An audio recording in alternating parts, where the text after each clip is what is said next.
Tuhan memperhatikan tetesan air mata setiap orang yang hidup takut akan Dia. Dalam pencobaan, dalam persoalan, Dia berikan kekuatan. Tuhan takkan biarkan, Tuhan takkan tinggalkan setiap orang yang hidup mengasihi Dia. Walau harus hidup dalam penderitaan, namun tetap percaya.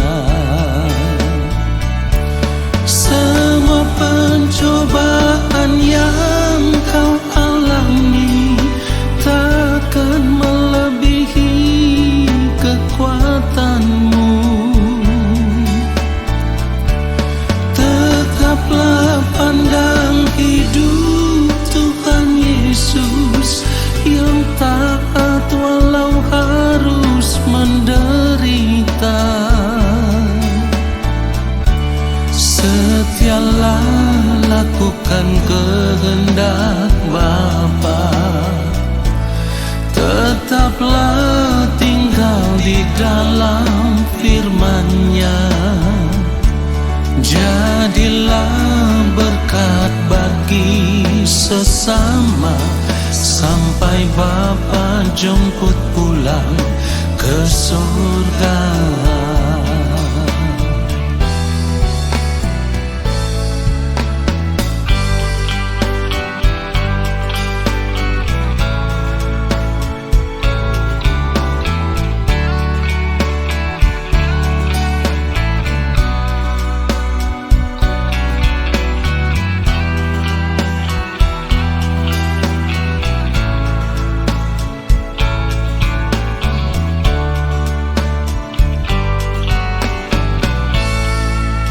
Tuhan takkan biarkan, Tuhan takkan tinggalkan setiap orang yang hidup mengasihi Dia.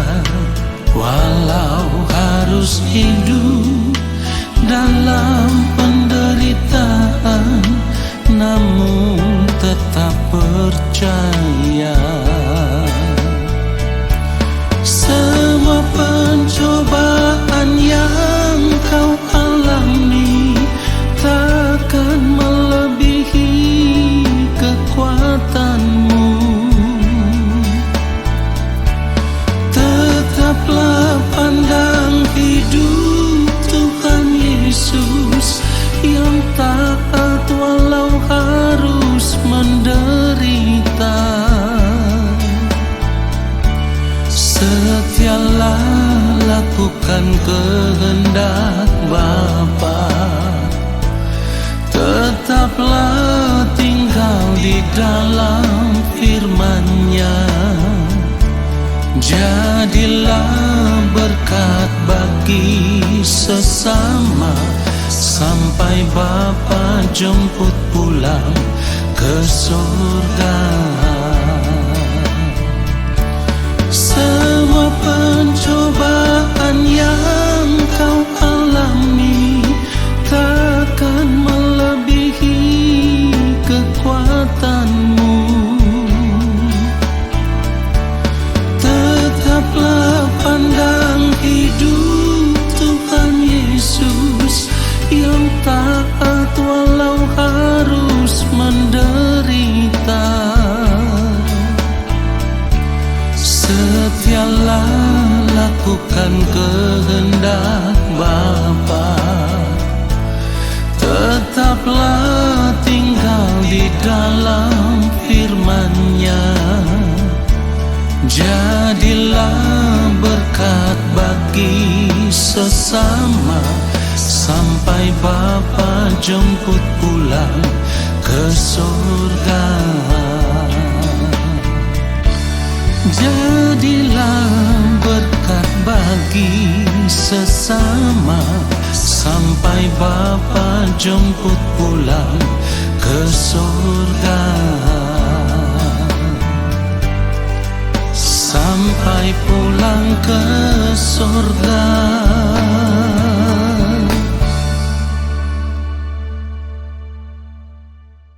Mari kita berdoa. Bapa yang Maha Kudus, Allah yang Maha Mulia, kembali kami mau duduk diam mendengarkan kebenaran firman-Mu ya Bapa. Berbicaralah bagi kami, lalu Roh Kudus Tuhan memberikan kami hikmat pengertian untuk mengerti setiap kebenaran ini seperti yang Bapa kehendaki. Lalu kami hidup di dalam kebenaran firman-Mu. Di dalam nama Tuhan Yesus Kristus kami berdoa. Haleluya. Amin. Saudara yang dikasihi oleh Tuhan Yesus Kristus, Ibrani 13 ayatnya yang kelima, janganlah kamu menjadi hamba uang, dan cukupkanlah dirimu dengan apa yang ada padamu, karena Allah telah berfirman, aku sekali-kali tidak akan membiarkan engkau, dan aku sekali-kali tidak akan meninggalkan engkau.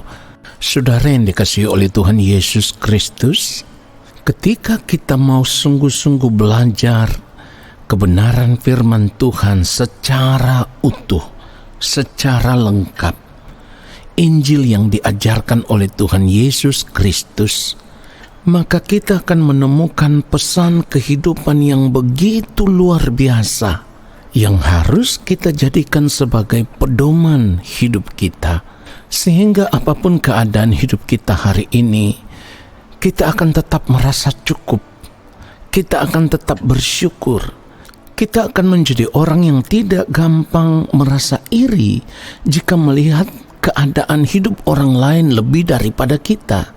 Ketika kita melihat orang lain yang hidup dengan kelimpahan, kekayaan, penuh dengan harta kemewahan, itu tidak membuat kita merasa iri. Karena apa? Karena kita sudah mengerti benar apa yang Tuhan Yesus ajarkan kepada kita.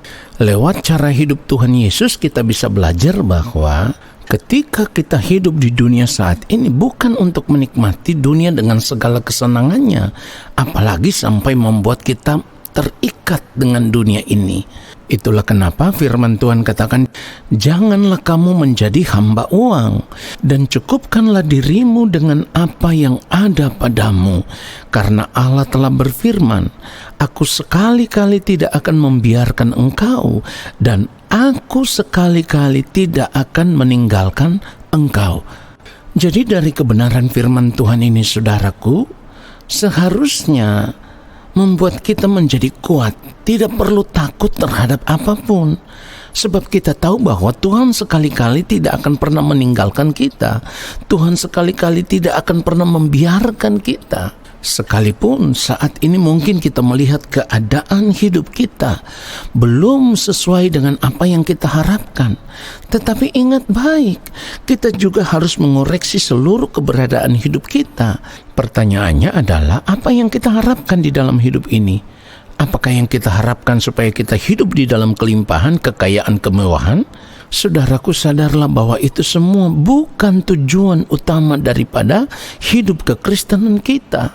Sebab hidup kekristenan yang sejati adalah bagaimana kita bisa hidup menyukakan, menyenangkan hati Bapa di sorga dengan cara hidup hanya untuk melakukan kehendak Bapa. Tidak ada yang lain. Dan itulah cara hidup yang sudah Tuhan Yesus tunjukkan untuk kita selama Tuhan Yesus masih hidup di dunia ini. Tentu bukan berarti kita tidak boleh hidup berkecukupan. Ingat baik, bukan berarti kita tidak boleh hidup berkecukupan. Kalaupun saat ini keadaan hidup kita berkecukupan, berkelebihan, kita juga harus menyadari bahwa semua itu bukan milik kita tetapi milik Tuhan. Saudaraku, milik Tuhan. Kenapa? Karena ketika firman Tuhan katakan kamu sudah dibeli, harganya lunas dibayar, berarti segala sesuatu yang kita miliki itu semua milik Tuhan. Jadi apapun yang ada pada kita, kita harus memakai semuanya itu hanya untuk hormat kemuliaan nama Tuhan. Tidak ada yang lain, saudaraku. Sebab kalau kita mempergunakan itu semua hanya untuk memuaskan hasrat hati kita, ya, mengikuti keinginan diri kita yang penuh dengan hawa nafsu diri, penuh dengan keinginan daging, maka hidup kekristenan kita menjadi meleset. Hidup kekristenan kita menjadi tidak seperti yang Allah kehendaki. Justru cara hidup seperti itu akan membawa kita kepada kebinasaan. Sebaliknya, saudaraku, jika keberadaan hidup kita pas-pasan, ya, keadaan hidup kita masih berkekurangan, justru di dalam keadaan hidup seperti itulah kita tetap mengucap syukur di dalam segala keadaan. Karena kita sudah mengerti firman Tuhan ajarkan kepada kita, 1 Timotius 6 ayat 8, asal ada makanan dan pakaian, cukuplah. Saudaraku, mengerti kebenaran firman Tuhan ini berarti kita juga mengerti bahwa Tuhan hendak mendidik kita menjadi anak-anaknya yang tidak menaruh hasrat hati kepada segala sesuatu yang fana, seperti harta, kekayaan, pangkat, jabatan, kehormatan, dan berbagai kesenangan dunia lainnya yang semua itu tidak memiliki nilai kekal. Saudara yang dikasihi oleh Tuhan, itulah kenapa apapun yang ada pada kita, apa yang kita miliki saat ini, kita harus tetap mengucap syukur di dalam segala keadaan, di dalam segala hal. Karena itulah yang dikehendaki Tuhan. 1 Tesalonika 5 ayat 18 firman Tuhan katakan, mengucap syukurlah dalam segala hal, sebab itulah yang dikehendaki Allah di dalam Kristus Yesus bagi kamu. Jadi saudaraku, apapun keadaan kita saat ini, kita hidup apa adanya, kita tetap mengucap syukur. Karena tujuan hidup kita bukan dunia ini. Sekali lagi, tujuan hidup kita bukan dunia ini. Tujuan hidup kita hanya satu, Tuhan dan kerajaannya. Dan itulah tujuan utama daripada hidup kekristenan kita. Itulah kenapa Tuhan Yesus mengajarkan kepada kita, kumpulkanlah bagimu harta di sorga. Di sorga ngengat dan karat tidak merusakkannya, dan pencuri tidak membongkar serta mencurinya. Saudaraku, dari kebenaran firman Tuhan ini kita semakin mengerti bahwa kita tidak pernah diajarkan oleh Tuhan untuk mengejar semua kesenangan hidup dunia. Tetapi yang Tuhan Yesus mau ajarkan kepada kita adalah bagaimana kita menjadi pribadi yang benar-benar berkenan di hadapan Bapa di sorga, yaitu menjadi serupa dengan Tuhan Yesus dan menjadi sempurna sama seperti Bapa di sorga yang adalah sempurna. Inilah panggilan kehidupan kita sebagai orang percaya. Hidup apa adanya saat ini bukan suatu masalah, sebab yang terpenting dalam kehidupan kita adalah berjuang untuk menjadi pribadi yang berkenan di hadapan Bapa di sorga. Karena itu lebih dari segala-galanya, saudaraku. Sekali lagi kita harus ingat, berjuang untuk menjadi pribadi yang berkenan di hadapan Allah Bapa di sorga, itu lebih dari segala-galanya. Kiranya kebenaran firman Tuhan ini memberkati kita semua. Mari kita berdoa. Bapa, kami bersyukur untuk setiap kebenaran firman Tuhan yang kami dengar saat ini. Kami menyadari sungguh, ya Tuhan, bahwa satu hal yang harus kami capai, bagaimana kami harus berjuang supaya kehidupan kami semakin hari semakin berkenan di hadapan-Mu, ya Allah. Apapun yang terjadi, kami tidak perlu takut terhadap semua keadaan dunia ini, karena kami tahu, jikalau kami bersandar kepadamu, ya Bapa, Engkau akan mencukupi kami, Engkau akan memelihara kami dengan kasih setia-Mu yang tidak pernah berkesudahan. Dan Roh Kudus Tuhan akan menolong kami, mengajarkan kami, supaya kami mampu untuk mencukupkan diri kami dengan apa yang ada pada kami. Terima kasih, ya Bapa. Kami mau belajar untuk mencari perkara yang di atas dan bukan yang di bumi. Kami mau arahkan fokus hidup kami saat ini hanya tertuju kepada kerajaan-Mu. Di dalam nama Bapa, Anak, dan Roh Kudus, di dalam nama Tuhan Yesus Kristus, kami bersyukur untuk kebenaran firman Tuhan ini. Haleluya. Saat ini kami semua mau mengangkat tangan di hadapan Bapa di sorga. Kami percaya Bapa akan menurunkan tangan dan memberkati kami semua. Turunlah atas kehidupan kami segala berkat kasih karunia daripada Allah Bapa di sorga. Rahmat cinta kasih yang berlimpah-limpah dari Gembala Agung yang mulia Tuhan Yesus Kristus di dalam persekutuan yang manis dengan Roh Allah yang kudus, menyertai langkah hidup kami dan memberkati kami sekarang dan sampai selama-lamanya. Amin. Selamat menjalankan aktivitas di sepanjang hari ini, saudaraku. Percayalah, penyertaan Tuhan selalu sempurna dalam kehidupan anak-anaknya. Tuhan Yesus memberkati kita semua. Shalom.